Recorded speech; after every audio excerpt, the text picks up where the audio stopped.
Ang mga mapalad.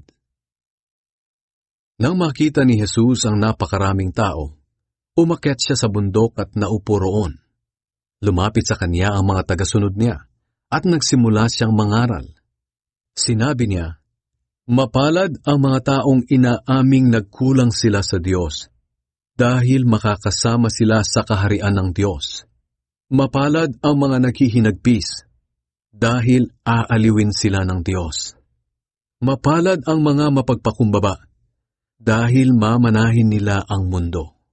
Mapalad ang mga taong ang hangad ay matupad ang kalooban ng Diyos, dahil tutulungan sila ng Diyos na matupad iyon. Mapalad ang mga maawain, dahil kaaawaan din sila ng Diyos. Mapalad ang mga taong may malinis na puso, dahil makikita nila ang Diyos. Mapalad ang mga taong nagtataguyod